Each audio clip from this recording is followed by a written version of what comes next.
Good evening, everybody. It is 8:45 here in New York City. Haviv, Rettig, what time is it there in Jerusalem? 3:45 in the morning. 3:45 in the morning. And Mike Duran, where are you calling in from? Where in Turkey? Izmir. And it's presumably 8:45 in Izmir as well. So somehow Mike Duran is 3:45. Yeah. Yeah, well, Mike Duran apparently sleeps in a suit and tie. Haviv is more normal, but I am very, very, very grateful for all of you guys, for the two of you joining us in what is the middle of the night for this absolutely historic event. So, about 45 minutes ago, the President of the United States, Donald Trump, posted this on Truth Social. We have completed our very successful attack on the 3 nuclear sites in Iran, including Fordow, Natanz, and Isfahan. All planes are now outside of Iranian airspace. A full payload of bombs was dropped on the primary site, Fordow. All planes are safely on their way home. Congratulations to our great American warriors. There's not another military in the world that would have done this. And this is all caps. Now is the time for peace. And then characteristic Trump. Thank you for your attention to this matter. So the U.S. has entered the war and has bombed Iran. Certainly the most consequential decision that this American president has made in terms of foreign policy in this administration and probably in the second as well. And I know it's the middle of the night for you both, but I would first love to begin with your reactions to this moment. And Mike, maybe let's start with you, because I went live with you the night the war began last Thursday. It feels like a very, very long time ago. And you admitted to, or no, it was a few days later. But the point is, you admitted, as someone who has followed this story more closely than just about anyone, to being shocked by Israel. So I want to start tonight by asking you, are you shocked by Trump? Are you shocked by what just has gone down? No, this time I didn't get fooled. I saw it coming, and I said that I did, because it really didn't make sense not to do this, because the Israelis had made clear that they had to destroy Fordow. And you cannot destroy the Iranian nuclear program without destroying Fordow. That's the underground bunker where they have the advanced centrifuges. So and they have some stockpiles of enriched uranium there, so that if that facility remains intact, Iran still has the capability to make a bomb. That facility has to be destroyed, or there's still an Iranian nuclear program. The Israelis couldn't do it with their planes. You need a B-2 bomber and massive ordnance penetrators, which only the United States has, and which the United States doesn't give to anyone else. The Israelis, however, were going to destroy that facility. They were not going to do all of this effort and then not destroy that facility. So for them to do it, they would have to go in on the ground and actually occupy the site. A lot of people would die. There would also be a need on the part of the Israelis to escalate against Iran, against the regime, in order to deter and threaten it. So looking at it from an American point of view, there would have been a potential for widening of the war, destabilization of the regime, and the war going on much longer. If the goal is to destroy Iran's nuclear program, then this is the most efficient, simplest, safest way to do it. And that's what Donald Trump realized. I think he had many other calculations, but that's the key one. He wanted to destroy the program, and this is the easiest way to do it. Okay, I want to talk in a little bit about the domestic political ramifications of this. There's been a civil war going on inside of MAGA, and tons of lobbying of the president to get him not to do this. We'll get to that in a second. Haviv, I want to go to you. Far and away, I think the most incisive analyst outside of Israel. I know that we're getting you in the middle of the night, although it sounded sort of like you were awake working on a piece. Who knows why? But give us your initial reactions to this. What does this mean? I think two things. One, the region. The region is different. The region is completely different. My kids are sleeping in a bomb shelter 2 doors down from where I'm speaking to you. That's the room in our apartment that is required to be a bomb shelter under law since the 90s. And that is not going to have to be the case for very long. Iran's ability to threaten existentially the nations in the region around them is being reduced, and it looks like everyone in the region really was sensing that this was coming. And the big question now is, of course, what does Iran do? But funny things have happened over the last few hours. The Saudis in the last few hours came out angrily against the Israeli attack on Iran, and the Egyptians came out angrily against the Israeli attack on Iran. And all those are signals that they expect an attack on Iran and don't want to be part of Iran's response. And somebody, and apparently not Israelis, I haven't been able to figure out who, bombed the Iranian Navy at Bandar Abbas, where they can close the Straits of Hormuz if they want and block something like 50% of global oil from shipping. So a whole lot of things, a whole lot of pieces have been moving in the region over the last 12 hours or so, even 6 hours or so. And that means that a lot of people are in on it. A lot of people are eager to see it happen. A lot of people are now waiting to see the Iranian response. But the foundation, the point, the main thing, and I might have to go now into the bomb shelter if there's suddenly a volley of 1,000 missiles at Israel. But the main thing to know is that the whole region, I think, has been fundamentally reshaped. And one other thing that was just reshaped by President Trump was how the US is going to secure the world after it no longer wants to literally have hundreds of thousands of soldiers scattered all over the world and hundreds of ships and a navy the size of the next, I don't know what, 5 or 7 navies combined. And the answer seems to be this kind of relationship built out with the Israelis. And it's something the Americans have with the Australians as well. But the Israelis just did this at another level where the local ally does the heavy lifting because it's their interest. And America delivers the strategic coup de grace. And that's not a bad example for the future of the world. So, an American security architecture has just been defined and an entirely new region has just been born. And we're all going to be figuring out what that means over the next few months. There were a lot of people that believed, I've sort of lost track of time, but yesterday, the day before, Trump put out a statement and gave an interview to a reporter and said something like, I'll decide in the next 2 weeks. And the sort of chattering class, the commentariat was saying 2 weeks. He says that when he's going to taco, and taco is the phrase that Wall Street has used for Trump always chickens out. And there were a lot of people who sort of a few days prior had thought he's going to go for it, then all of a sudden saying he wasn't. Mike, what do you know about when Trump made this decision? And was that sort of, obfuscation, a head fake, the art of the deal? How do you explain that statement in the context of what just happened an hour ago? I don't know. I think that the press reports about him approving the plan, he may have even tweeted himself. I've lost track of all the comments about approving the plan maybe a week ago. But there's a difference between approving the plan and actually going for it. There was an attempt at diplomacy. Trump sought Turkish help in mediating. And there are 2 different reports that I've heard about the results of that mediation. One said that they couldn't get a hold of Khamenei in order to get an answer. Another report I heard, I don't think it's been in the press, but I heard it from a well-informed Turkish source, was different and interesting.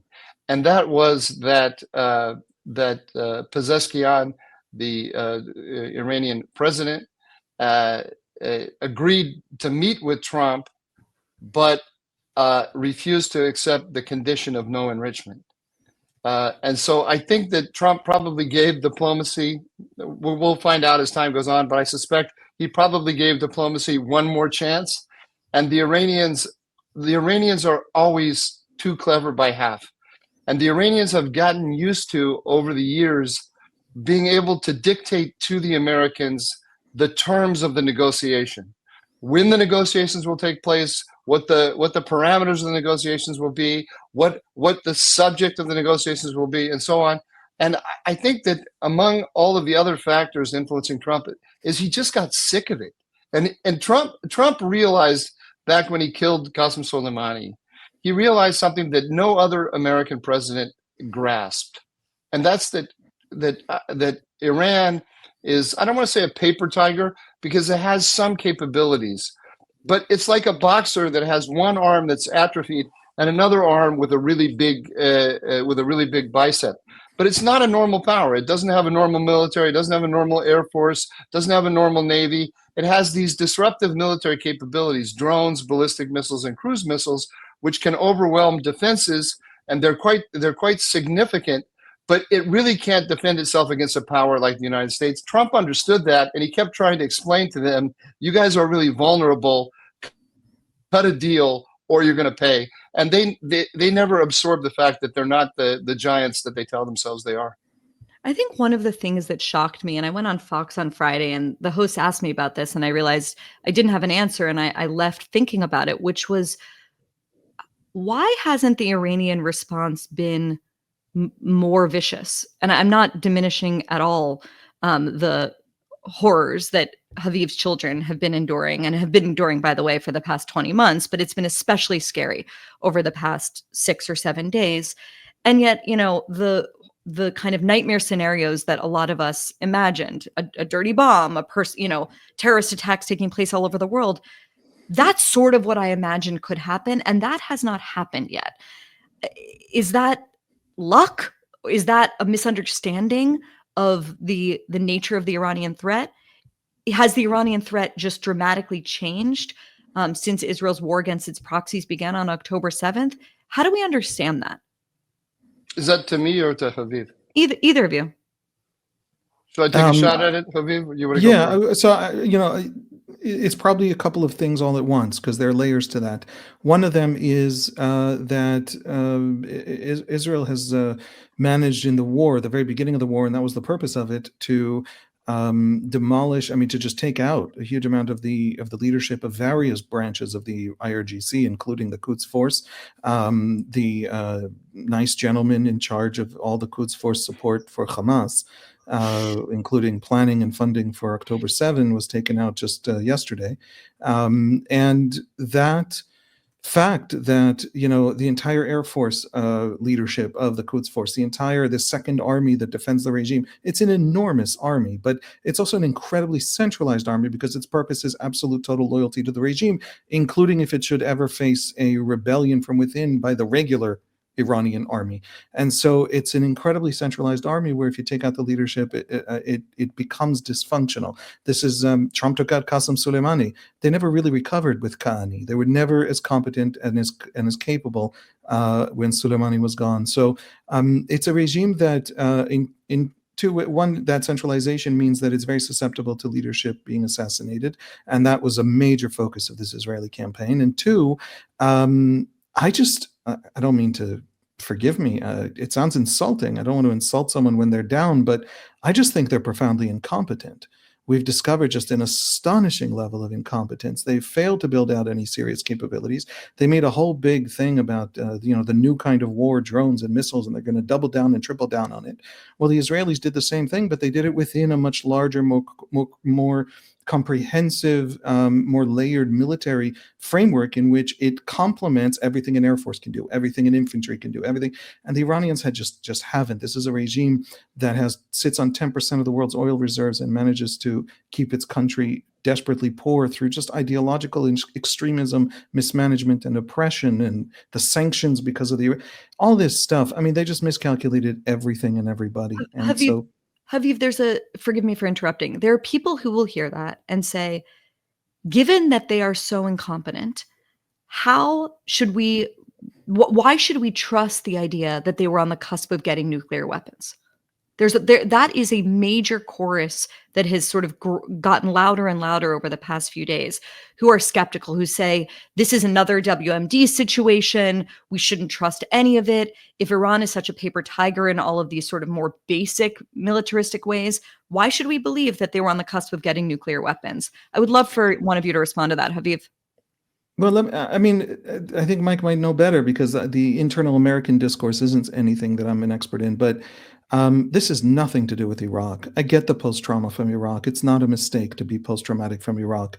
But if Iraq had been a hunt through the Iraqi desert for WMDs and then the discovery that they're not there, by the way, Saddam pretended they're there to project power in the region, but they were not there, that would not have caused the kind of post-trauma. We're talking about hundreds of thousands of people invading and an American strategy of occupation and rebuilding that had nothing to do with the social realities of Iraq itself as a society.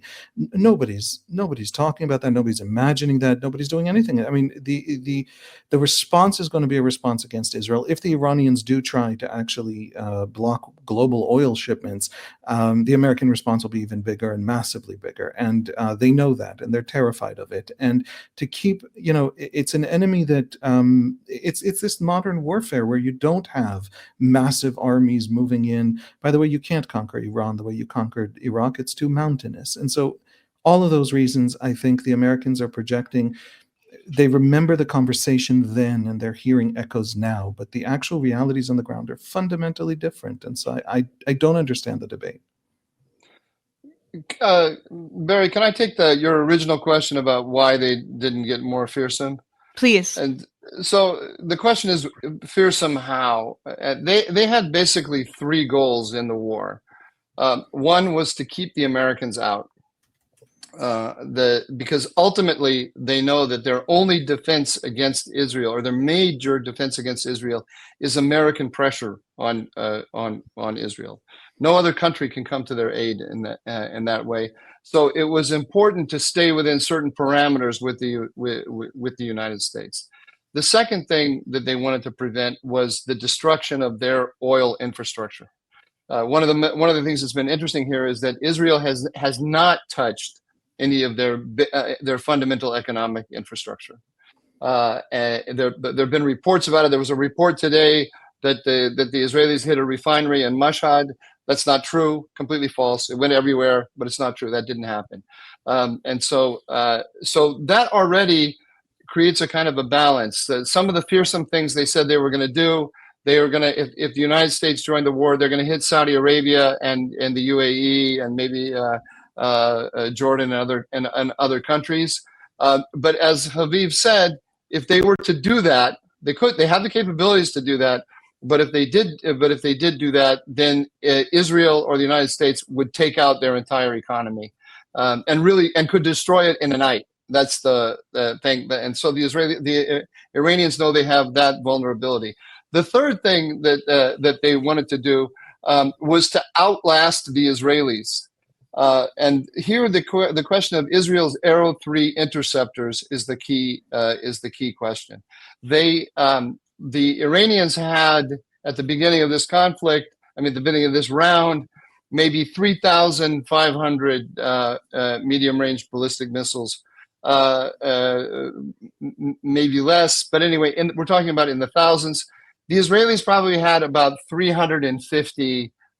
This is speculation, but it's not much more than this. 350 Arrow 3 interceptors, and what they were trying to do was they were projecting out how long the conflict was going to be, trying to preserve. As Haviv mentioned, they were losing their launchers, but they wanted to wear Israel's down, wearing it down not in the sense of demoralizing it, but in the sense of making it expend its interceptors. Because once Israel goes through all those interceptors, it doesn't have the industrial capacity to replenish them. Iran does have, in a war of attrition, the ability to outlast Israel, and then Israel is totally dependent on the United States. So the Iranians were hoping for like another week, another 2 weeks, continuing to put out all their fearsome rhetoric. We live on jihad and air. We're not normal Homo sapiens, not like you. And so all of this destruction of our capabilities is nothing to us, and we'll continue to fight. And then we'll get to the point where Israel can no longer really defend itself alone, and then they'll cut a deal with the Americans. That's how that was their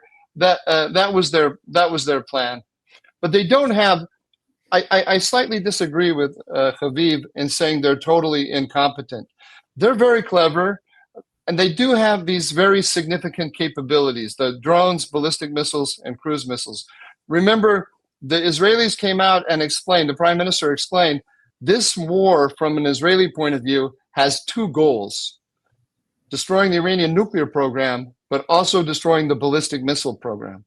Because what happened after the October round of fighting was Israel very cleverly took out these mixers for the solid fuel propellant that create these dangerous medium-range ballistic missiles that break through Israel's missile and air and missile defense system.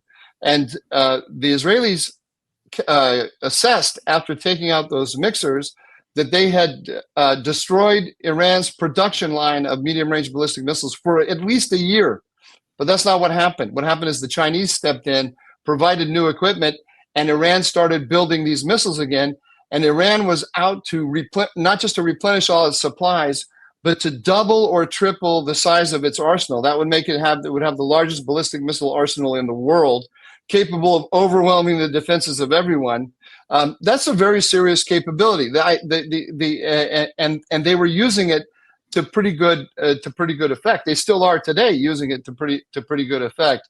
But the thing with the Iranians is that's all they have. They have terrorism, the threat of a nuclear weapon, and these ballistic missiles. They don't have any of the other capabilities that a middle power normally has. Like I'm here in Turkey. Turkey has a real military. Iran doesn't. Well, which raises Let me just add.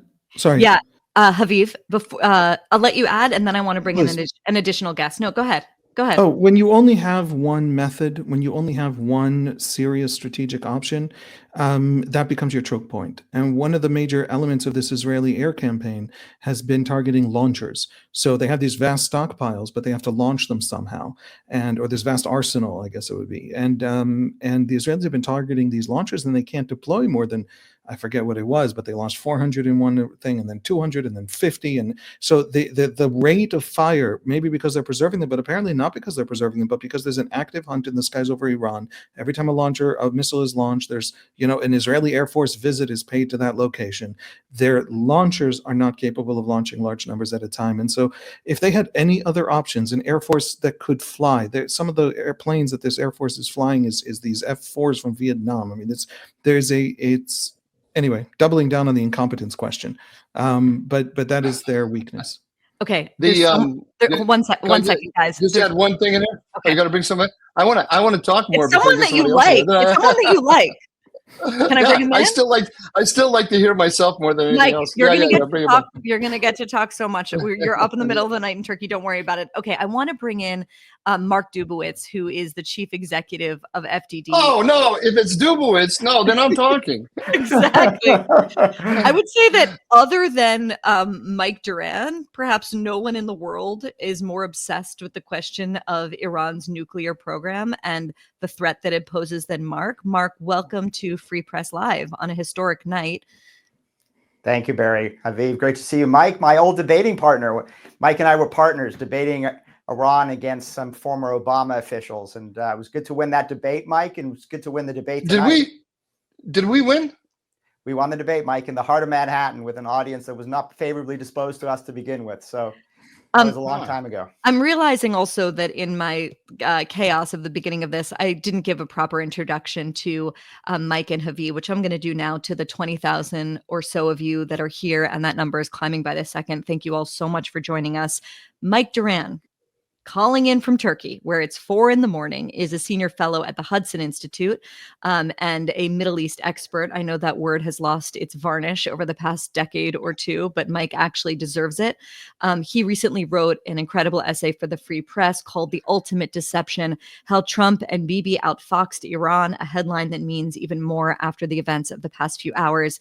And Haviv Rettig, a dear friend. I should have been with him over Shabbat this past weekend in Jerusalem. I was supposed to go on Wednesday. He is, of course, a veteran Israeli journalist, a senior analyst at the Times of Israel, and the host of the indispensable Ask Haviv Anything podcast. Guys, thank you all, the three of you, for joining. Mark, now that you're here, I just kind of want to take a step back and level set for a second for people that are either just tuning in or haven't been paying as obsessive attention to this issue as all of you have been over the past few decades. And of course, since Israel's war against Iran's nuclear program began about a week ago. What do we know, Mark, about this actual strike? Does this mean that it's over? Is Iran's nuclear program completely dismantled? Give people who are listening a sense of the importance of the strikes and what might remain in order to fully dismantle this nuclear program. Yeah, I mean, I've been warning people for many years and over the past week, curb your enthusiasm. And because let's talk about what has been done. We're still waiting for the sort of battle damage assessment of what's been destroyed. But let's also talk about Iranian capabilities, both nuclear, military, and missile capabilities that I think are really important for your viewers to understand. That they're down, but they're not out. But in terms of these strikes, the U.S. Air Force dropped bombs on 3 major sites. Fordow enrichment facility buried deep under a mountain on a Revolutionary Guard base, which contained advanced centrifuges capable of weaponizing uranium. And it was always said that Israel wasn't able to do enough damage to this facility to actually destroy it. We'll have to see if massive ordnance penetrators dropped by our B-2 pilots have actually collapsed the facility. But what was interesting to me is that the United States went after 2 other facilities, which we had thought the Israelis had taken out. And I want your viewers to understand why that's really important. The first was there was a facility in Natanz. Now, we know from the International Atomic Energy Agency that the Israeli Air Force destroyed the Natanz enrichment facility. That's both above ground, but also below ground, not as deep as Fordow, but still below the ground. That seems to have been destroyed by the Israeli Air Force. But there's another facility at Natanz. It's called Pickaxe Mountain. The Israelis call it Salachin. And this is a facility that the Iranians have been burrowing into. This was going to be a facility for enrichment that would have even been deeper than Fordow. And so it's interesting to see whether the B-2 bombers went after that. If so, then they've eliminated another very dangerous facility. And at Isfahan, the Israelis had done a really spectacular job of taking out the 2 conversion facilities. The most important one there was a facility that takes 90% enriched uranium, turns it into uranium metal. You need uranium metal for a warhead or even a crude nuclear device. Sounds like Israel had destroyed that facility. So why go after Isfahan? Well, because deeply buried under the tunnels of Isfahan, we think are the enriched material, the enriched uranium that Iran has for about 17, 19 bombs worth. Now, you can't get that necessarily from the air. Everybody thought those would require special forces on the ground. But maybe, just maybe, again, 30,000-pound massive ordnance penetrator striking those tunnels at Isfahan may have collapsed those tunnels and made them inaccessible now to the Iranians. Now, if that's all true, Barry, and again, let's curb the enthusiasm, wait for the battle damage assessment. If so, and all that's been taken out, then there's been devastating damage done to Iran's nuclear weapons program. It's not all gone, but most of it's gone. And I would say just one other thing. The Israelis have killed 14, maybe 15 of the top nuclear weapons scientists that sort of the Oppenheimer and his weapons scientists who are capable of developing a nuclear bomb. They're taking it out. The enrichment facilities are gone. Perhaps the enriched material is gone. The advanced centrifuge is destroyed. That is a lot of damage to Iran's nuclear program. They still retain capabilities, but certainly the damage has been set back. The program's been set back by years. Guys, was it always going to come to this? Was there any other way that, I mean, the Obama administration, of course, believed that talks and the JCPOA would somehow get Iran back from the brink. It looked like a huge portion, or at least some portion of this Trump administration, perhaps even the president himself, believed that diplomacy was an option. What was this night inevitable in some way? Haviv, so go ahead, Haviv. I mean, you're asking, I'll quote myself. I apologize. Why the hell not? It's 3 a.m. 20 months ago, I said the Israelis woke up to the realization that they have no idea what makes their enemies tick. And every assessment they had was mistaken. And so they have adopted a new frame, a new mental world of just profound intellectual humility. If the enemy is building something, it intends to use it. If Hezbollah has 200,000 rockets and missiles under 300 villages in South Lebanon, put there by Iran, they're meant to be used. They're not there not to be used. And so what begins now in Gaza, I said in the week after October 7, will continue to Hezbollah. It can't not, and will ultimately end in Iran. And that is the fundamental thing to understand right now about Israelis. It's not going to end here and now. If we get that assessment of the damage, which could take 24 hours, it could take some time. But if we get that assessment, and there's still some work to be done at Fordow, the Israelis aren't done, and they will continue, and they will get back to this in 5 years if this regime is still the same regime doing the same thing. We're not going to live next to threats to destroy us by people who who intend to, next to capabilities to destroy us, in the hands of people capable of destroying us, because this is not a region ruled by rational actors, or not enough of the region is ruled by rational actors. There are quite a few, I apologize to them, but there are in this region suicidal actors, and you look at their behavior and you look at their decisions. Hezbollah was destroying Lebanon, the Houthis in Yemen, who, by the way, Iran has not yet released a statement. The Houthis in Yemen have already said that Washington has to be attacked. So no, you cannot allow these people to have these weapons. The Israelis won't. The whole world has to organize around that fact, because it's a simple fact of life. Jonathan Shanzer, who I know is Mark's colleague, tweeted this a few minutes ago. October 7th, 2023 was the day the Iranian regime believed Israel would begin to collapse. June 21st, 2025, tonight, was the day that the Iranian regime finally understood that it had made a terrible mistake. Haviv, Exactly. want to respond to that, or Mike? So I'm not sure I can't tell you what they understand and don't understand. We have to wait and see. They're still in survival mode right now, and they're among other things. Now that the United States is involved, they're worried about some kind of collapse of the regime. They're worried about their own population rising up, but more than that, they're worried. If Ali Khamenei is worried about parts of his organization working to topple him and create a new system in Iran, and so part of the fearsome front that one of the reasons they put this fearsome front to the outside world all the time is because they need to make a fearsome front in their own system. I think Mark has it right when he said, "Let's not get ahead of ourselves." There a couple of things here. One is they still have capabilities, and if they're going to accept the ceasefire now with the United States, they might want to end the war with a kind of a victory image. So they have been holding in reserve some of their missiles that have the biggest payload, and they will probably fire those off. There's a potential, one possible outcome is that they will fire those off to try to really hit Israel hard before accepting a ceasefire with Trump. One other thing to consider is that the Israelis and the United States look like they're exactly on the same page right now, but I see the potential for a disagreement arising really soon. Donald Trump has always defined the American interest in this conflict as no nuclear weapons for Iran. The Israelis are now defining the Israeli interest as no nuclear weapons program and no ballistic missiles program, and that's not the American position. So another thing that the regime is going to do now, it's going to rush toward Washington, start negotiating with Washington, and try to shut it down to preserve its ballistic missile program. Remember what I said about them bringing in the equipment from China. They'll look then to China to resupply them while they begin a negotiation with the Americans. So I don't think this conflict is over yet, but the balance of power just changed enormously. I mean, really, as Haviv said at the beginning, it's a new Middle East now, or it's the beginning of a new Middle East. It really is. But exactly how there's still a lot of distance to go before we can say that this conflict is over.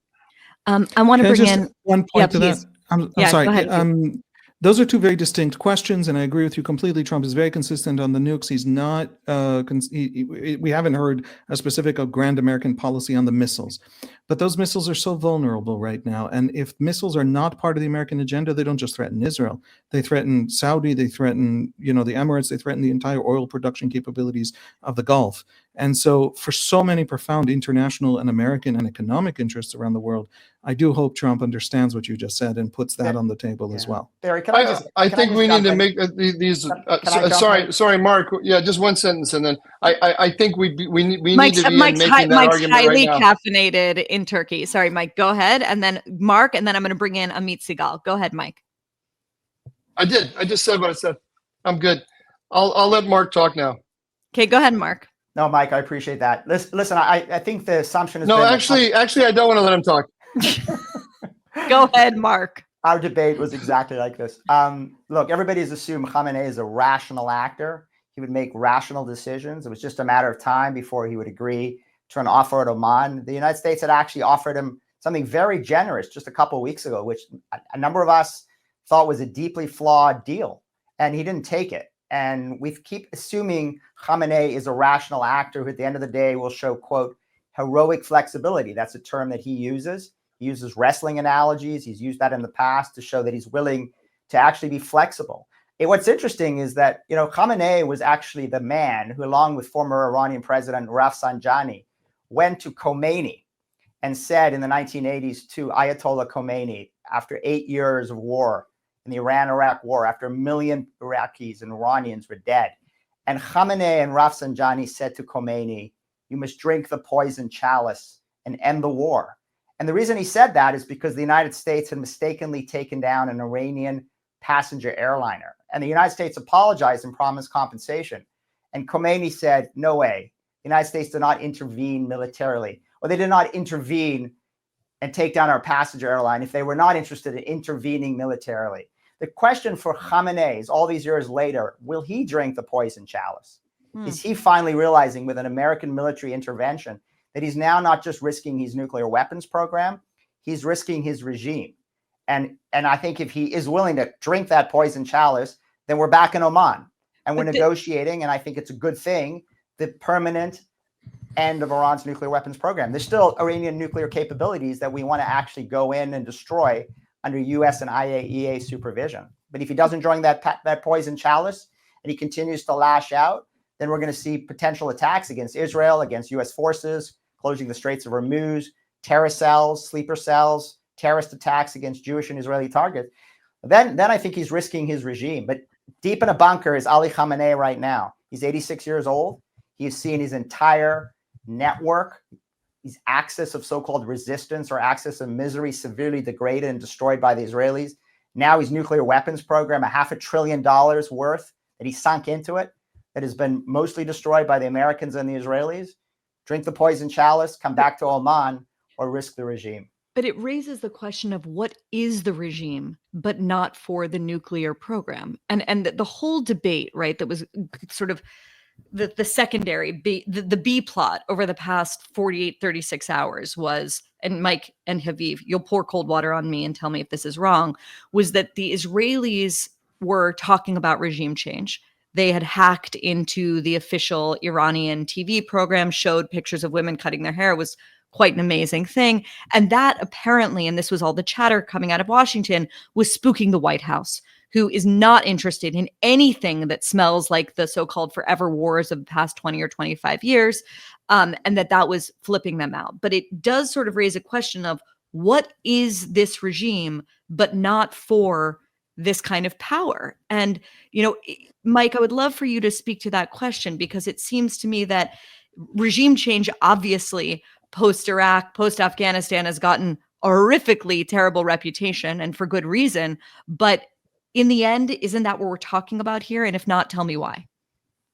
I don't think it has to be regime change. It could be regime transformation, like let's say the difference between the Castro regime in Cuba today and the Castro regime under Fidel.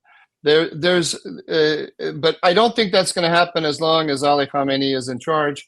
If I were Prime Minister Netanyahu, I would be thinking long and hard tonight about maybe advancing that process and taking Khamenei out of the equation so that the other guys at the top of the system, Pezeskian, starting with him, whoever's in charge of the IRGC tonight, I'm not sure who that is, because those are jobs that don't have long tenures these days.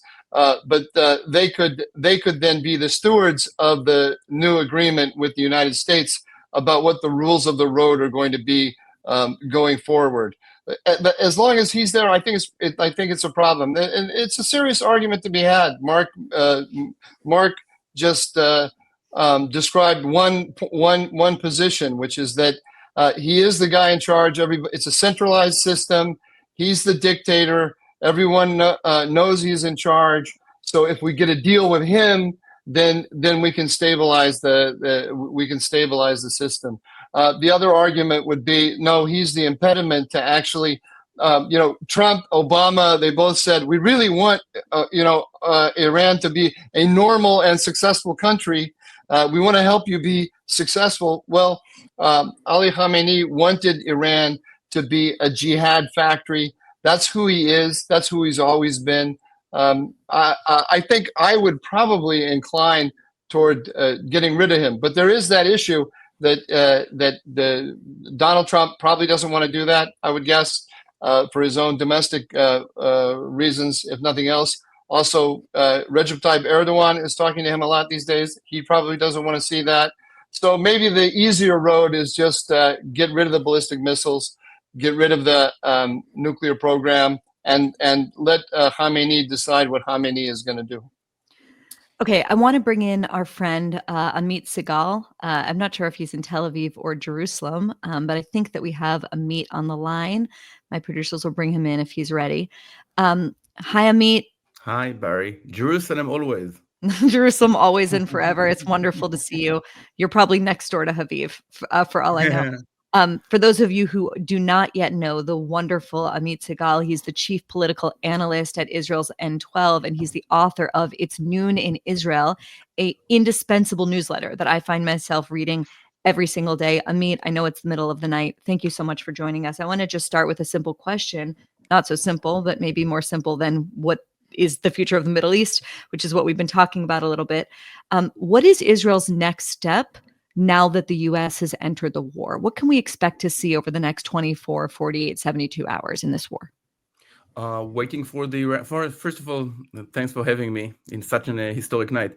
Waiting for the Iranian reaction. Iran actually didn't take Trump seriously for the first 60 days of the negotiations, believing it's yet another U.S. president with a high risk aversion, only to get the Israeli attack. Then it refused Trump's offer just to be attacked for the first time in history by B-2s. And the third time, the third refusal would be treated accordingly. Now, if Iranians are ready to attack Americans, I think the question is no longer what Israel is going to do, but what the US is going to do. So, specifically speaking, the Israeli defense forces just order severance of the restrictions on meetings in public and working, etc., to the highest level it was on the first days of the war.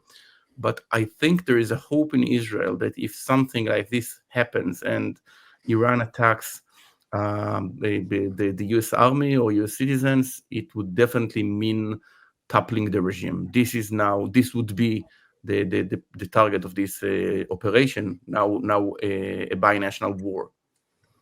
Barry, can I just jump in on toppling the regime? I spent 22 years of my life working on not only the nuclear issue, but how do we actually support the Iranian people? I think it's a big mistake for the Israelis to be messaging toppling the regime. I think if you want to get into run into President Trump and the America Firsters, that toppling the regime is the wrong messaging. I think Minister Katz a couple of days ago was talking about toppling the regime, and he was causing a lot of concern in the Trump administration. Mark, explain who Minister Katz is for people who don't know. Yeah, sorry. Israel Katz is the Minister of Defense in Israel, and has been leading the IDF's efforts here. But from a communications perspective, when he starts talking about taking out the regime, then you've got a movement within Trump's base and people in the White House, including J.D. Vance and others, who are deeply concerned that starts to sound like regime collapse. Regime collapse sounds like anarchy. It sounds like Iran splitting along ethnic lines. I mean, again, Iran is just 50% Persian. There are Azeris, and there are Baluchis, and there are Kurds, and there are many other ethnic groups. By the way, that's a nightmare for Iranians. If you want to actually support Iranians and not have them rally around the regime, then you better stop talking about collapsing the regime and splitting it into ethnic statelets, which will seize weapons and be at war with each other. I think the Israelis have taken the right approach operationally. They've actually created divisions, and I won't get into detail on an open podcast, that actually are creating campaigns to provide support to the Iranian people.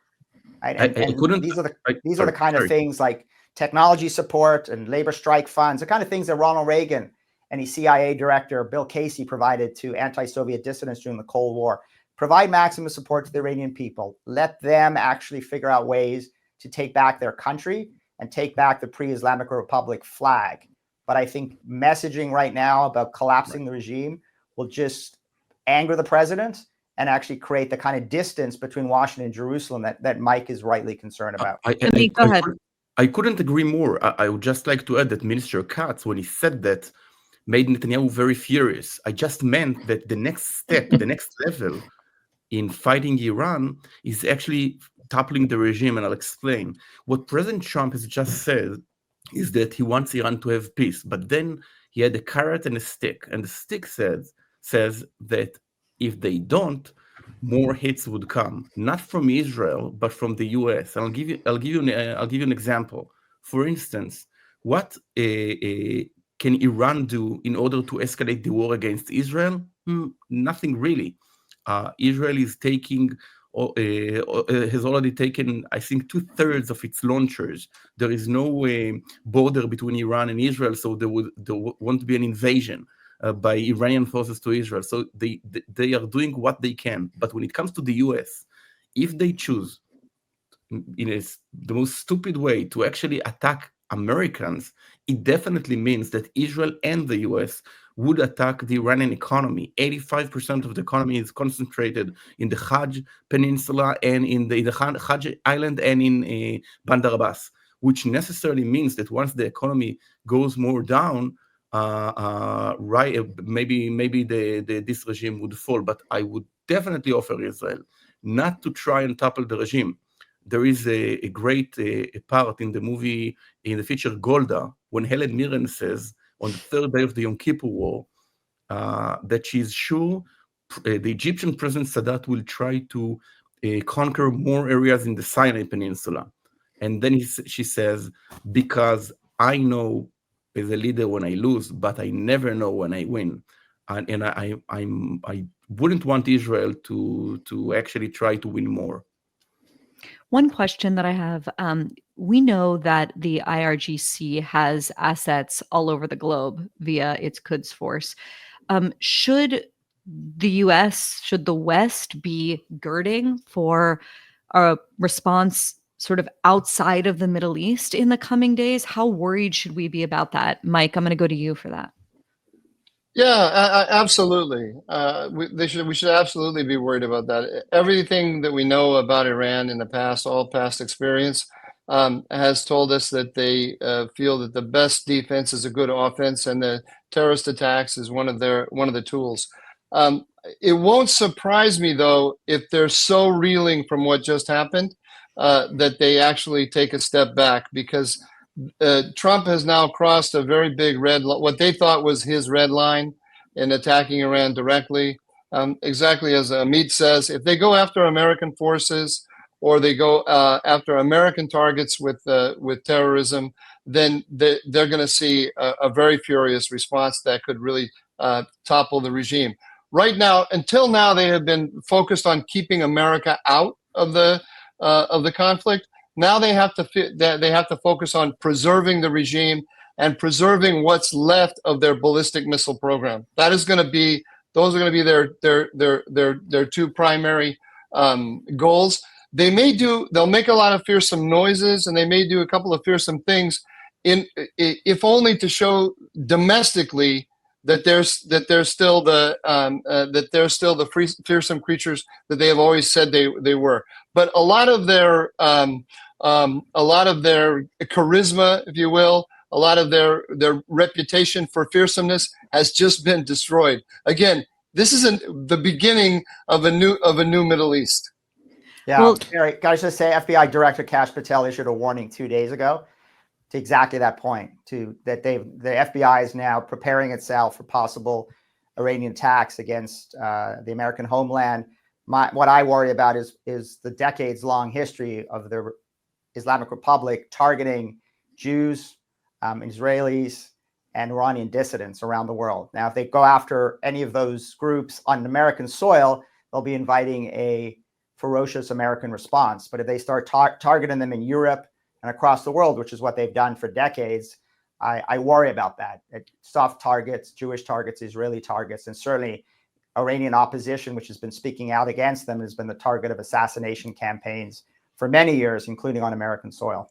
We've been talking a little bit throughout the past hour about the possibilities of a new Middle East, and two of the people on this call are raising families in that Middle East, and have been at war, living in a country at war since October 7th of 2023. And I would just love to put the question to both Haviv and Amit about how things have changed, sort of psychically, socially, spiritually in Israel since Israel's strike against its nuclear program began, and maybe just reflect a little bit on how things were feeling, let's just say on October 7th or 8th of 2023, and how they're feeling now for you. And Haviv, maybe let's start with you.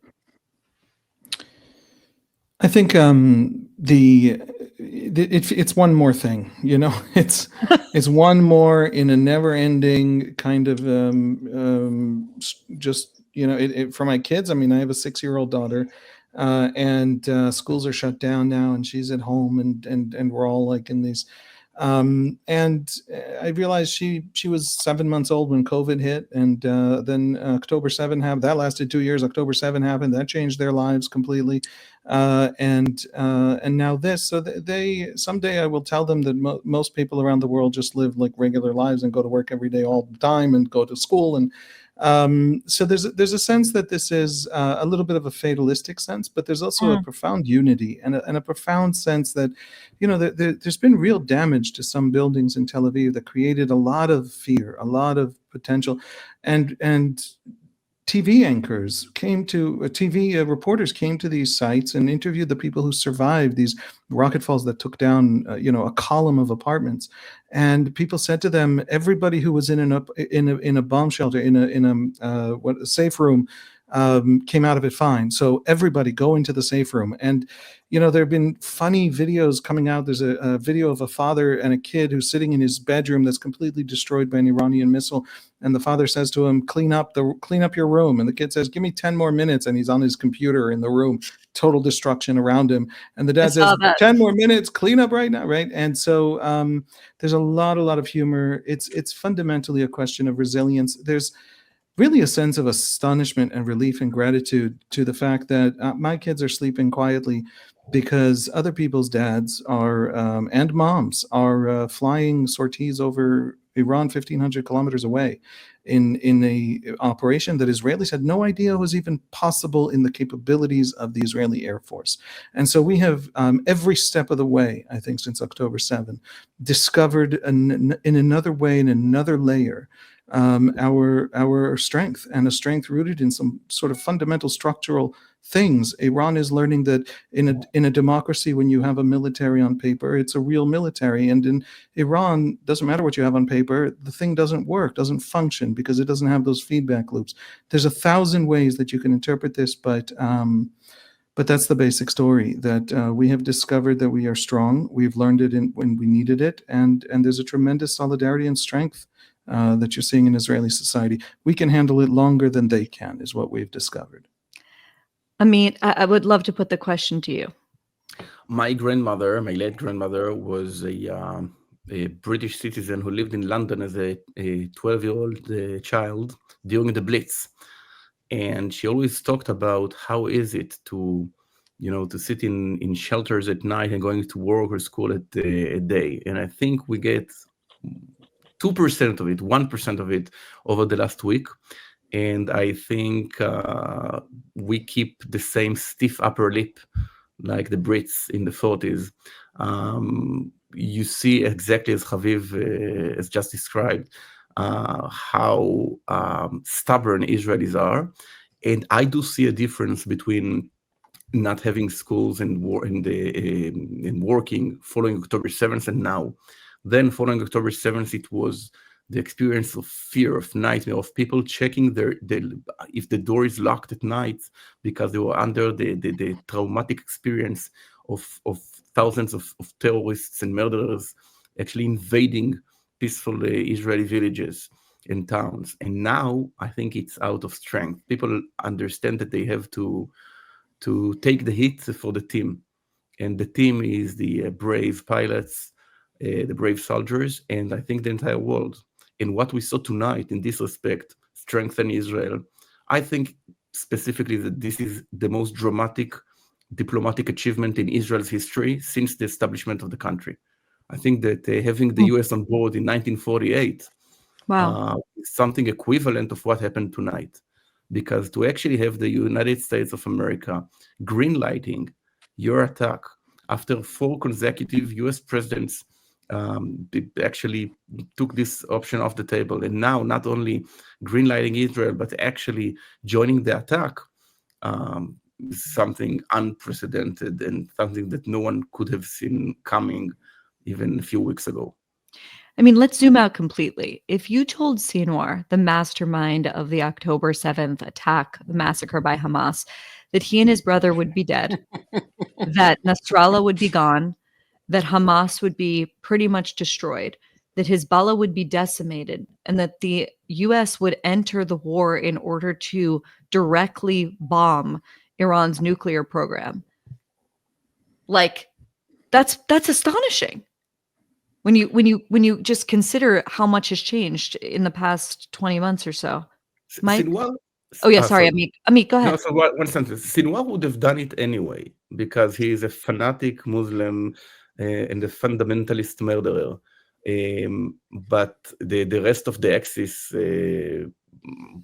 would actually deeply regret it, although the Iranians never approved this attack because they knew exactly what would come. They wanted to have it coordinated, and luckily, it's terrible to say luckily on October 7th, but luckily it was only Sinwar himself. Otherwise, it would be way worse.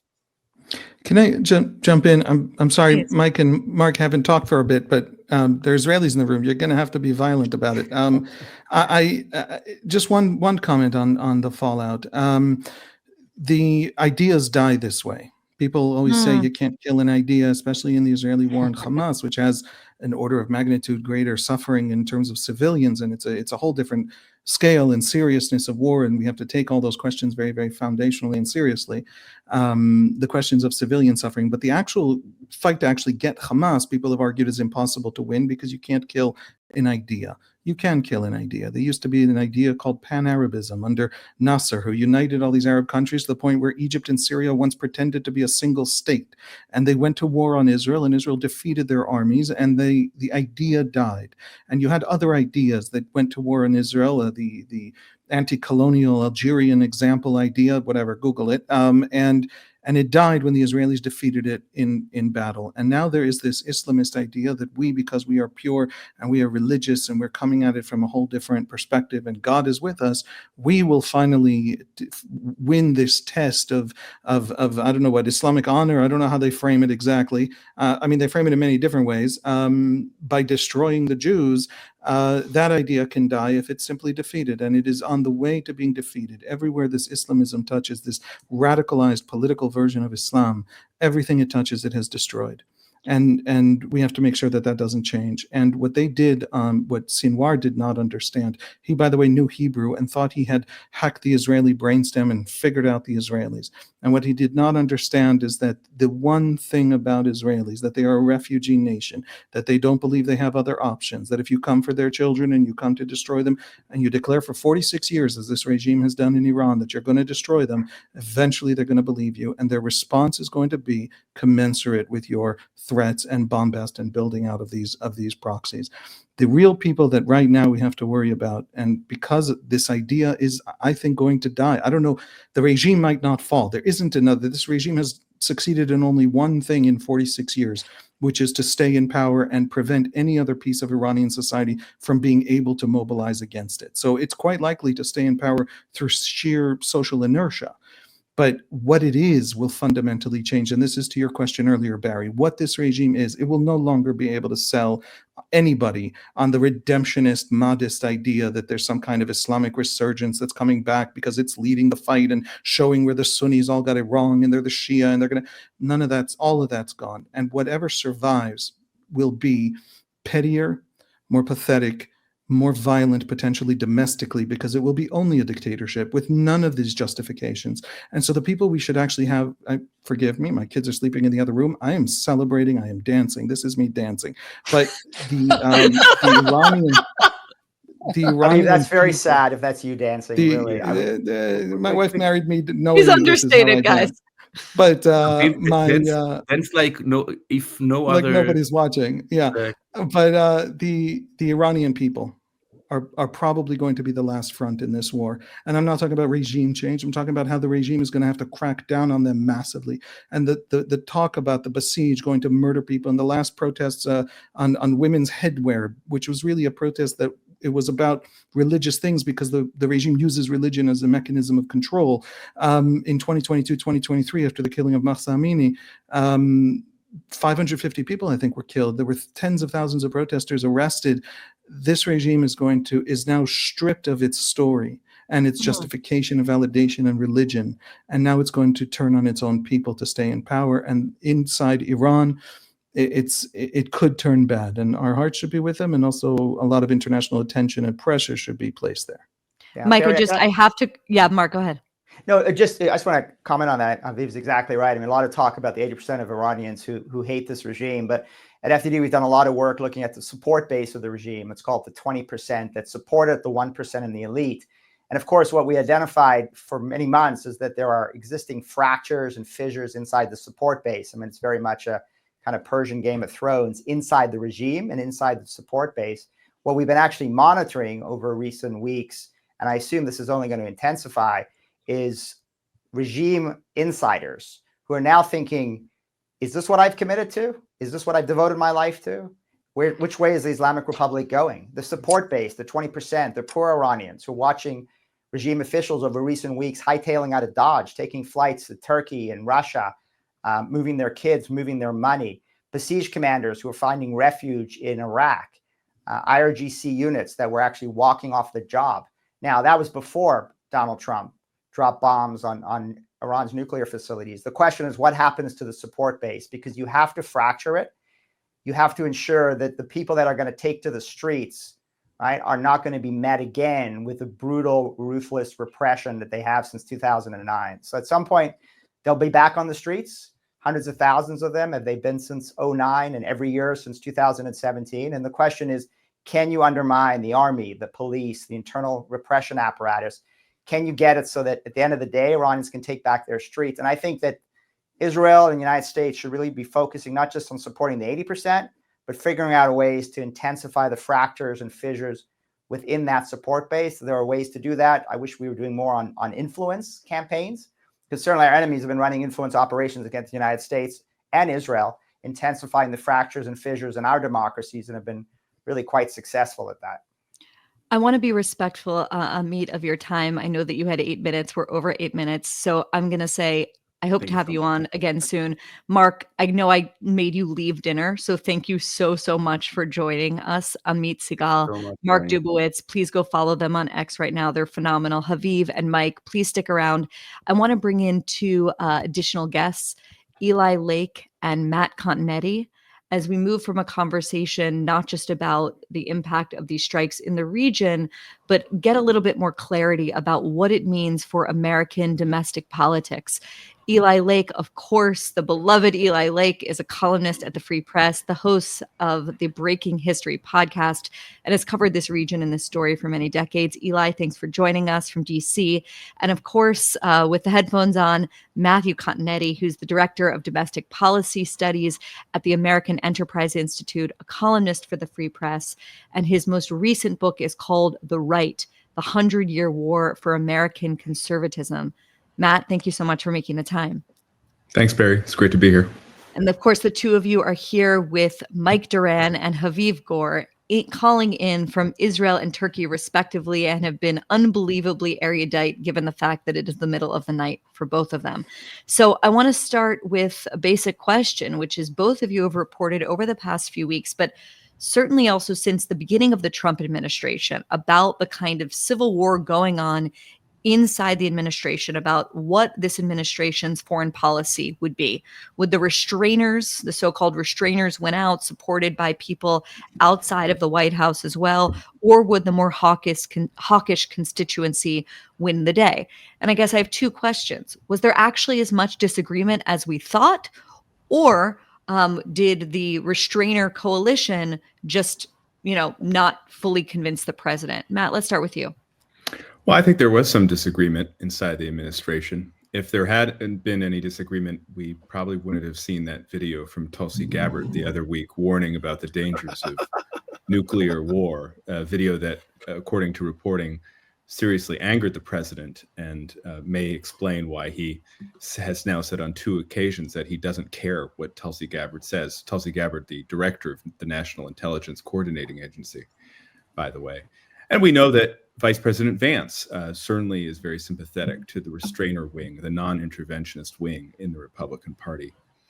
But I think what's remarkable about what's happened over the past week, Barry, is that we've seen just how important a president can be, how important a president is. Because despite any internal disagreement within this administration, despite the chorus of voices coming from outside the administration, coming from the MAGA influencer crowd, President Trump has stuck to his commitment, a commitment he announced the very day he announced his candidacy in 2015 for the 2016 election, that Iran could not be allowed to have a nuclear weapon. And a decade has passed, and it seems so many people did not take President Trump at his word, including the Iranians. And now we see we should have taken him at his word. Eli, would love for you to weigh in here. This is a story you've been reporting on, and I feel really defining this story. You wrote like the most important piece, sort of giving people the frame. Weigh in on it. I mean, what does tonight mean for where that internal fighting? Where does it go from here? Well, I have 2 observations. I mean, one is I'm reminded of when I was a much younger reporter, I had a pretty seasoned source in Washington in national security bureaucracy. And at one point he sort of said, listen, I understand that you're covering all these deputy assistant secretaries and everything and what they have to say. But at the end of the day, it's the president, the secretary of state, the secretary of defense, director of the CIA. Those are the opinions that really matter in the end. And, I'm proud of the reporting, but we were reporting about much lower level mid-tier people. And in that fight, the restrainers, the Tucker Carlson wing, certainly was winning the day.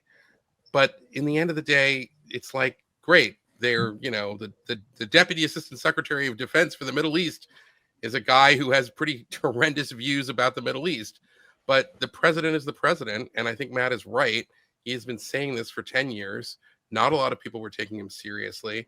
There was that meme about Taco. I don't think we're going to talk about Trump always chickens out anymore. This is a huge decision that he made over pretty open, rebellion within the party, at least among that restrainer wing. And that is really significant. And I would say then the other point here is the Tucker Carlson restrainer wing has to be very careful. They predicted World War III. There were people who said the BRICS countries were going to join in and defend Iran.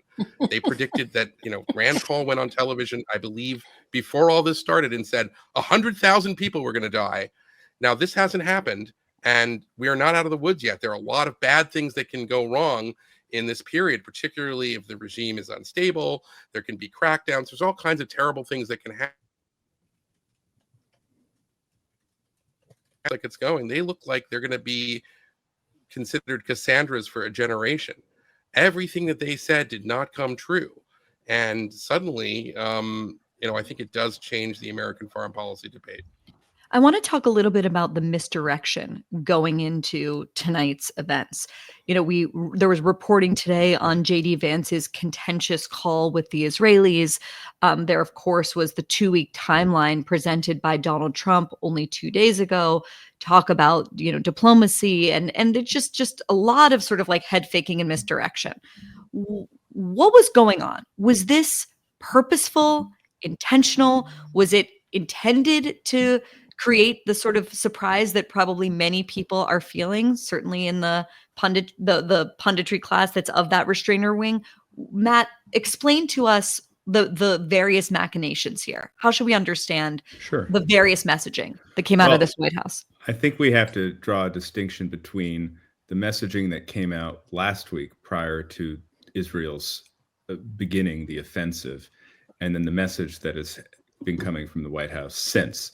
I do think we haven't fully gotten to the bottom of how well coordinated the U.S. and Israeli efforts were prior to Israel launching Operation Rising Lion last week. And there is with Trump always, I think, the sense that if he sees a winner, if he sees something that is going very well, he wants to be associated with it. And so there was a little bit of a rush to be at the head of the parade, I think, after the amazing decapitation strike and the incredible opening salvo that Israel launched. In the week since, though, I think there was a lot of coordination and misdirection here.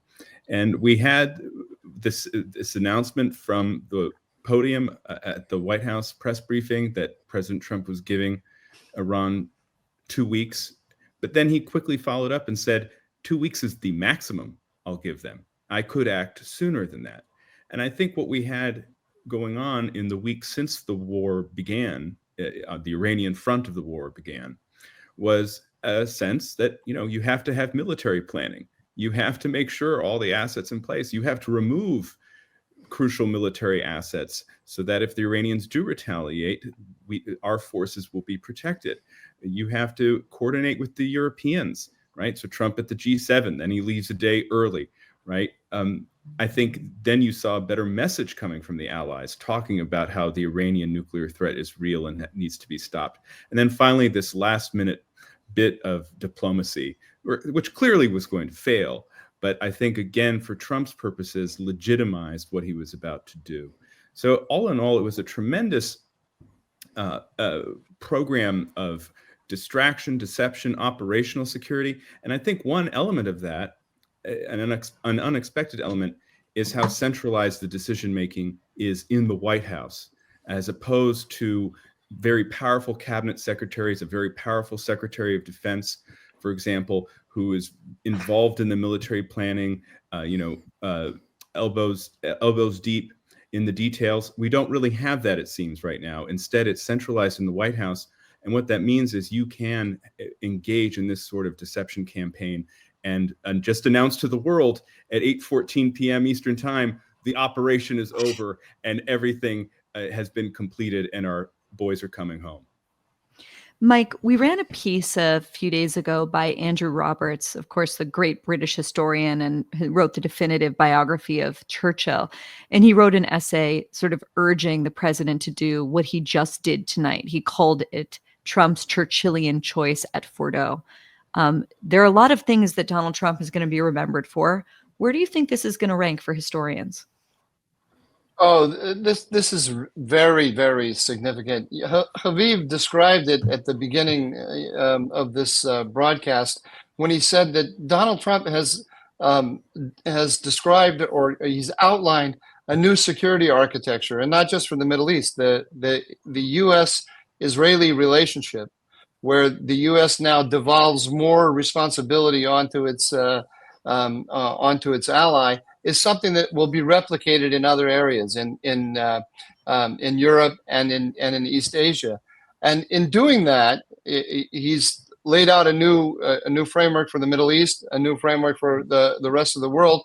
But he has also changed the balance of power in domestic politics with these restrainers. There was been a fight over what is the character of the administration. One of my favorite elements of this whole thing, you talk about the deception, part of the deception that Trump carried out was he used Steve Bannon to project to the world that, I just don't know which way I'm going to go on this, and I'm listening to Steve and all of Steve's reasons why we have to just sit back and let Iran win, and that in the end, everyone is going to see now very clearly what he said, about Tucker Carlson, or that I'm the one, Donald Trump, am the one who I created the term "Make America Great Again."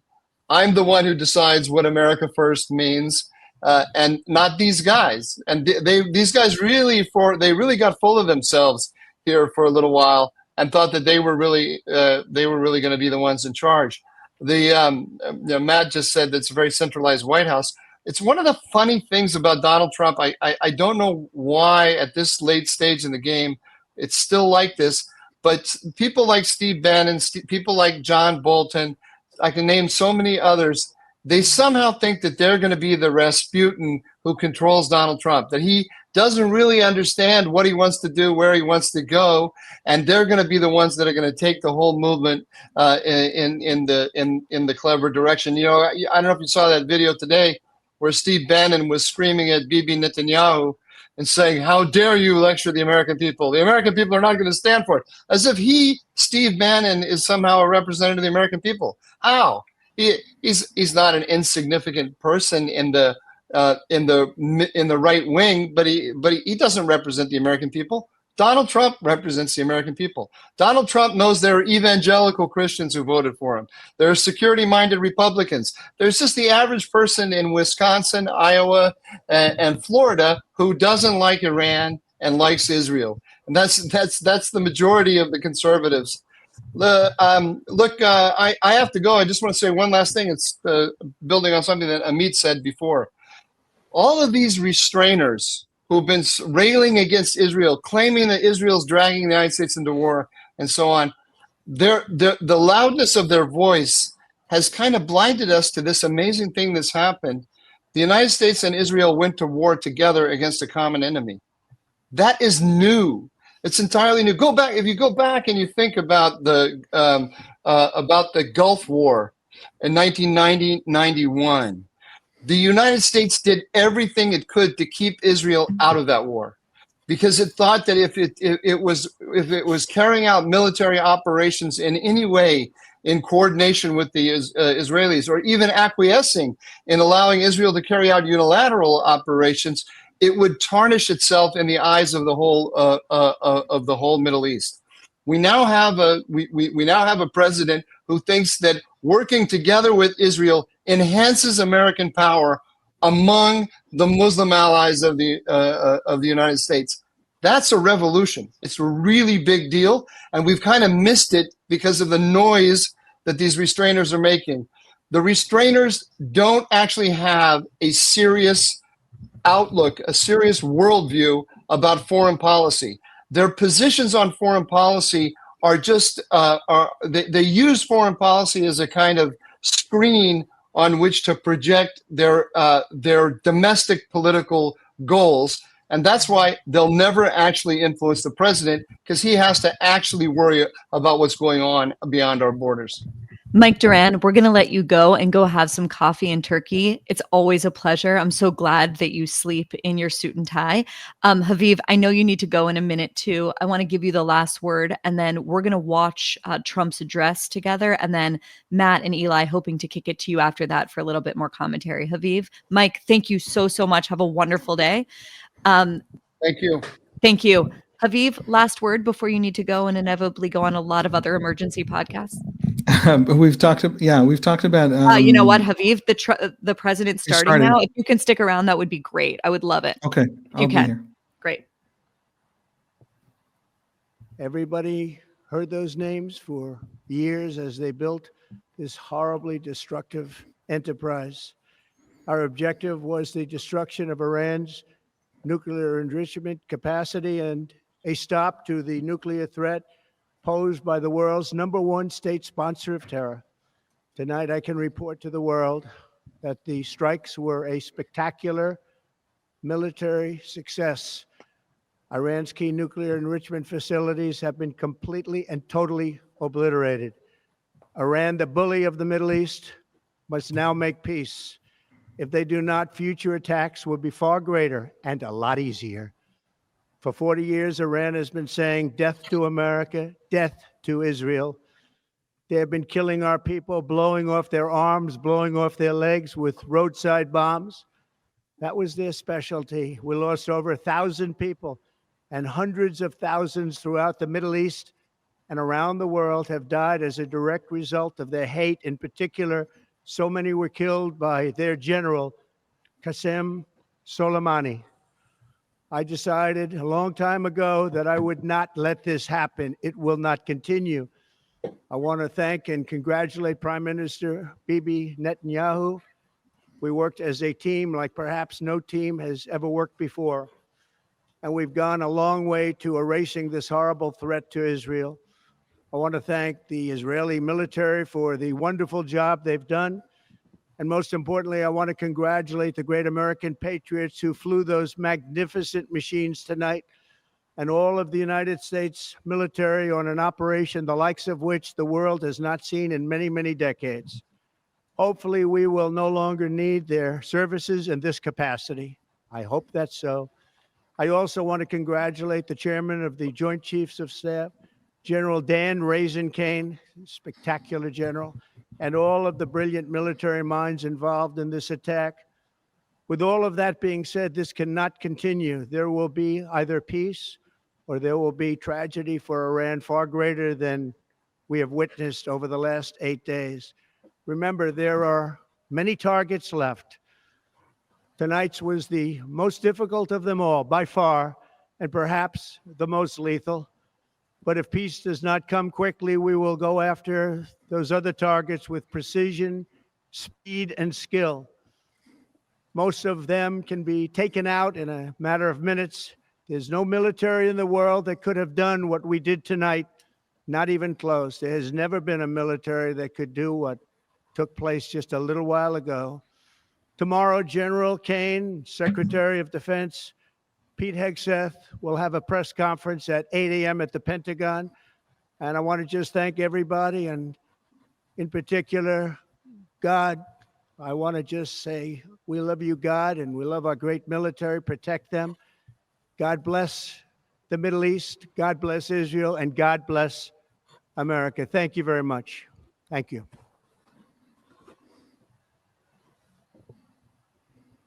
Okay, well, there was Donald Trump giving possibly the shortest speech ever in his career as president. And I want to just put a simple question to each of you. And Haviv, I'll start with you. You have Jerusalem privilege, given the hour there. What do you make of President Trump's address just now, standing between Marco Rubio, J.D. Vance, and Pete Hegseth? The Iranians have been arguing for 4 decades that America is much weaker than it looks, that it is a paper tiger, that our great faith and our great vision will defeat even the great empire of America. And America generally tries to avoid wars. For example, everything America has done not to fight a war with Iran over the decades, and not to confront Iran when its soldiers were dying. Hundreds and hundreds of American soldiers were killed by Iran in Iraq and in Hezbollah in Lebanon, etc. And there are signs. There's signs all over Tehran about how America can't do anything, and America just talks. And I think that President Trump, in one fell swoop, at the moment where the regime really could not afford it, clarified that that isn't correct. In other words, they talked and they talked and they built up and they built up and they built up, and then they finally convinced first the Israelis 20 months ago and now the United States that they really should not be tolerated, that their behavior should not be tolerated. Without Iran, Assad could not have murdered 600,000 Syrians and committed a genocide against Syria's Sunnis and driven millions from the country. Without Iran, there would not have been a Yemeni civil war, which I really, really urge readers to look up. 250,000 people starved to death, including 85,000 children, and that did not make the front lines of American press and of the Western debate. And without Iran, none of these horrific events, they're not the only responsible party, they're not the only people doing bad things in the Middle East. But without Iran, those specific, horrific, massive crimes could not have happened. And this is the Iran that was building a nuke. Khamenei does not want the well-being of his people. Given a choice between the well-being of his people and the advance of his great revolution, he has always chosen.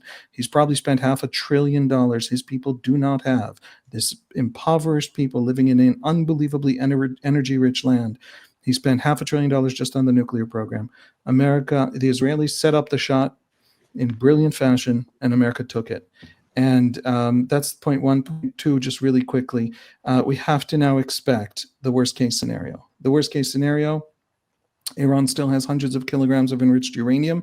As far as we know, I don't know if the facilities destroyed in the specific places and ways they were destroyed removed that. It's possible it did not. That's something that experts are going to be learning and looking into in the next 24 hours, in the next few days. We have to assume that if Ali Khamenei survives, and he is in a bunker right now, he's going to say, my very survival is evidence that we're supposed to carry on, and he will try to rebuild everything. And we have to assume Iran's going to leave the NPT completely and leave all international oversight completely. And we have to assume massive missile barrages, as much as they can get past the Israeli Air Force over Iran, massive missile barrages on America's allies, on American troops, on Israel. Israel has already gone into, Amit Segal said this, a kind of lockdown, which we had the first couple of days of the war. So expect the worst. So far, every single time we've expected the worst, the Iranians couldn't deliver 10% of it. Let's hope that continues. I believe, I cannot not believe anymore that Trump is absolutely serious when he says there's a whole lot more targets, and there are a whole lot more targets, both of the nuclear program, preventing them from even being able to begin to rebuild, but also of the regime. There's an entire interior ministry. There's a Basij militia. There are mechanisms of control throughout Iran, from Mashhad all the way, in the east, to Tabriz in the west. There is a lot more to take out in this regime. If they know what's good for them, the Israelis can do that part, by the way. They don't even need the Americans. But if they know what's good for them, they're not going to now strike the Americans in any way that gets Trump to do it bigger. Haviv, I want to let you go because I can only imagine the calls and WhatsApps you're getting for other podcasts and other appearances. I'm so grateful to you for picking up my call at 3 a.m. Matt and Eli, let's stay on for a few more minutes and make a little bit more sense of the president's speech. Haviv, have a wonderful day. Matt, what do you make of what the president just said and the optics of the people standing next to him? Yeah, it's very important, I think, that President Trump had the vice president, the secretary of state, and the secretary of defense behind him, kind of a show of unified government, right? His two potential successors. He named Vice President Vance and Marco Rubio as potential successors down the road, so they are aligned with his policy.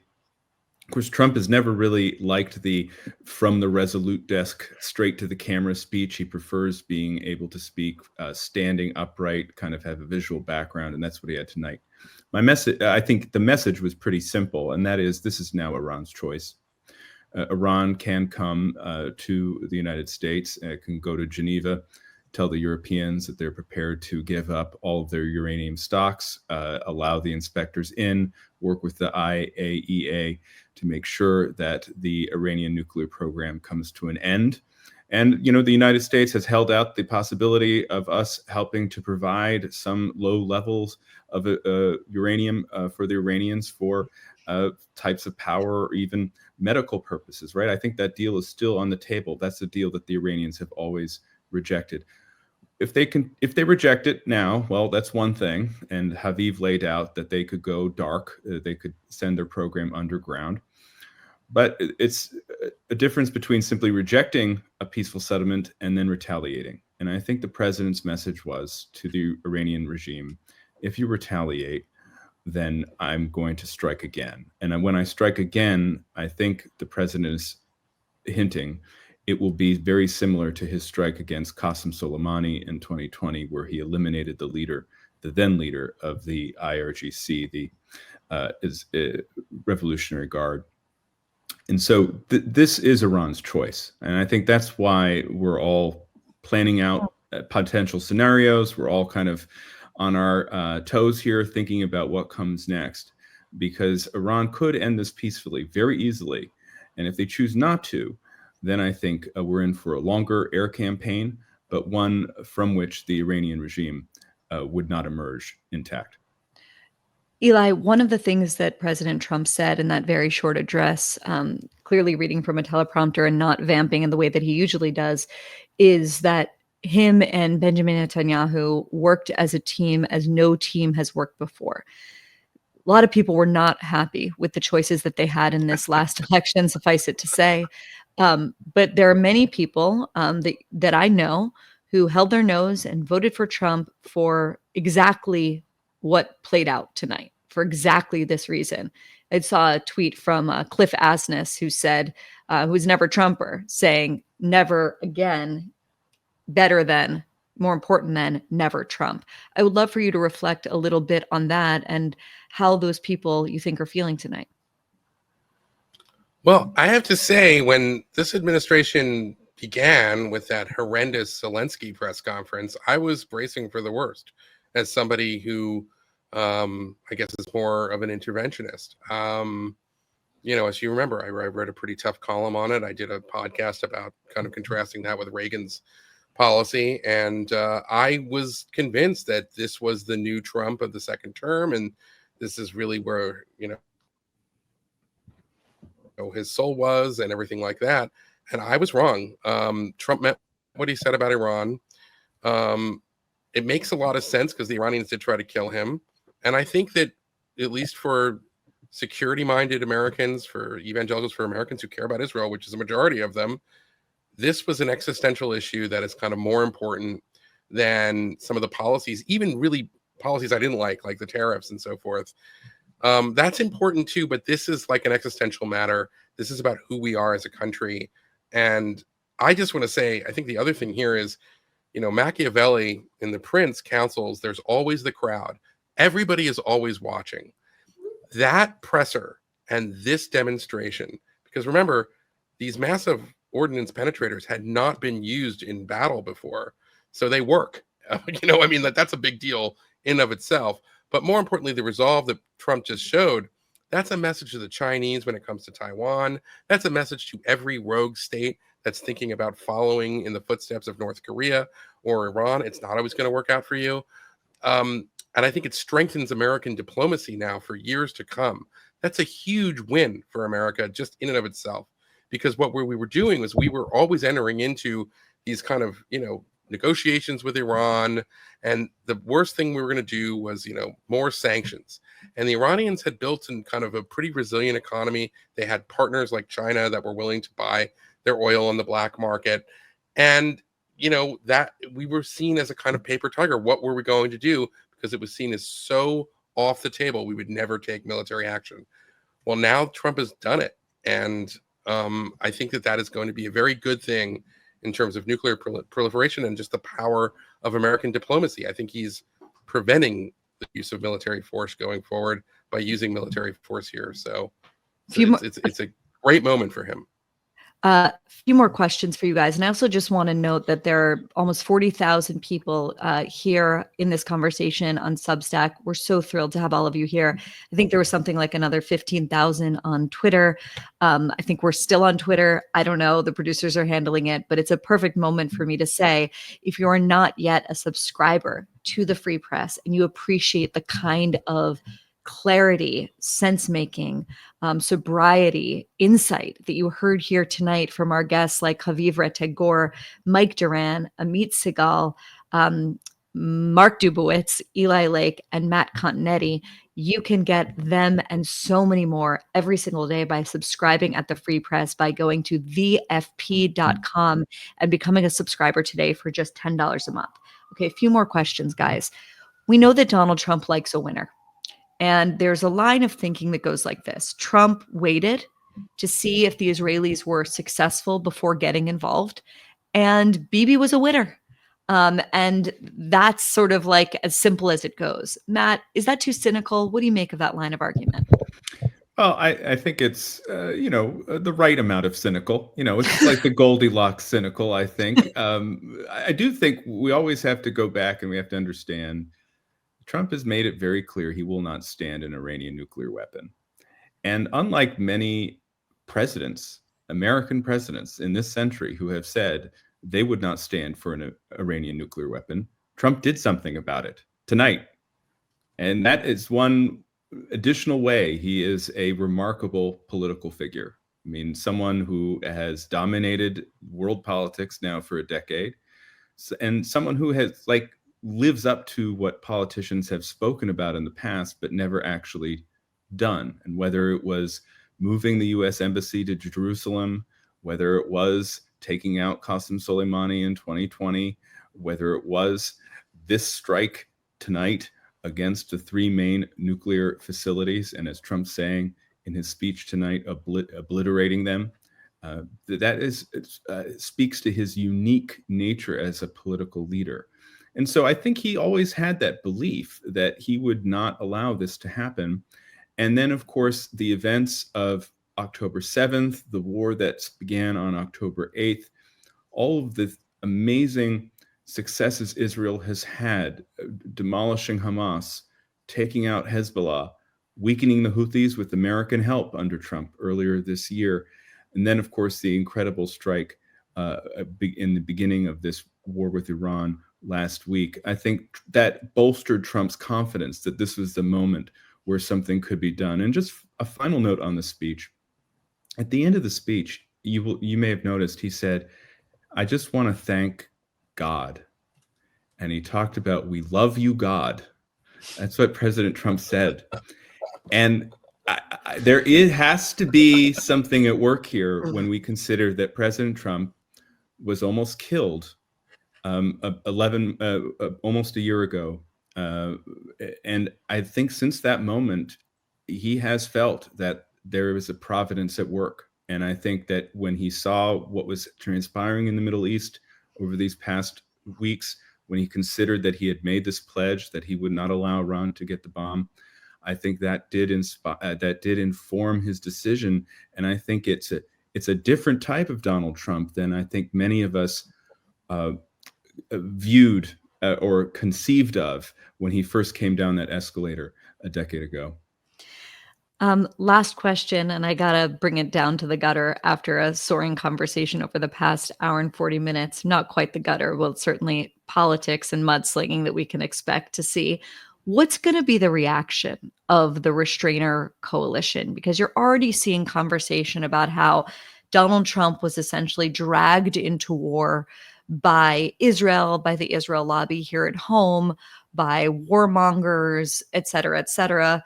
I imagine that will only get more and more intense over the coming days. Matt, you're the guy that has written the definitive book on the right. Again, for those who haven't read it, I highly, highly recommend it. Where do you see all of this going? How do you see it shaking out? Because you kind of can't imagine a more devastating blow to that part of the MAGA coalition. Where does it go from here? Well, look, the non-interventionist wing of the Republican Party and the conservative movement has roots that go very deep. And it's not going to go away simply because President Trump took this extraordinary action tonight. I have noticed that there are voices who were counseling against American involvement. Voices such as Charlie Kirk, a very important MAGA influencer, who have said now that they trust the president and they support his decision. And so I think you're going to see a split within the restrainer camp. There will be figures who say, now that President Trump has taken this action, we're with him. We're going to trust what he does. We hope that this doesn't escalate further, but he is our leader and we're going to follow him. And then there will be other restrainers. And I think this will be the Rand Pauls and the Thomas Masseys. They were non-interventionists, isolationists, whatever you want to call them, long before Trump came down the escalator, and they're going to continue to be after Trump leaves office. And they're going to be very harsh about the president. So you're going to see now calls for a vote on a congressional authorization of military force.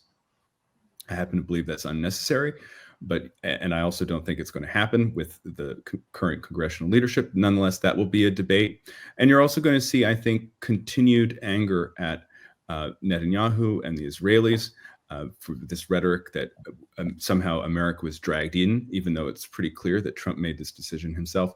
And then finally, I think there will be some attempts to split America's Arab and Gulf allies from Israel.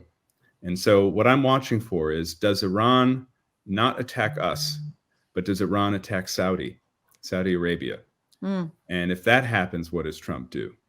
So there's so much that we don't know, but what I expect to see is that the right will continue to have this very loud and I think helpful debate about foreign policy, but even those in the restrainer camp will go in different ways. Eli, I want to give the last word to you. What are the things you're going to be looking for in the coming hours, days, weeks, both in terms of domestic fallout in the MAGA coalition and the fissures that are already starting to show, and more broadly looking at the region? Well, I mean, on the restrainer point, I do think that they're at a fork in the road.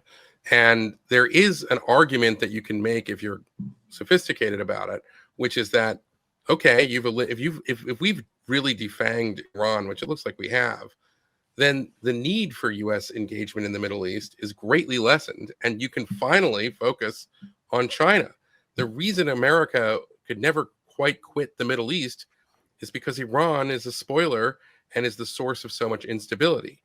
If this somehow changes it, and we really are in this new Middle East or the beginning of a new Middle East, then Elbridge Colby, who I think is a really intelligent restrainer, who's in the administration as the Undersecretary of Defense for Policy, can kind of take a win in a weird way, because this actually lays the groundwork for doing what he wanted, which is to focus American resources to China. The other part of that, though, is that I wonder if there are certain people, not so much in the administration, although some in the administration, sadly, that are they really in it for the foreign policy? Or are they in it for the anti-Semitism? Let's be real. And so when you're hearing that America has been tricked, the president has been bamboozled by Israel, and you hear Tucker Carlson saying that he doesn't believe that the Iranians tried to kill Trump, and that it was Bibi Netanyahu who was providing him this BS intelligence. Well, I mean, when we know, by the way, there's an unsealed indictment and 2 people in jail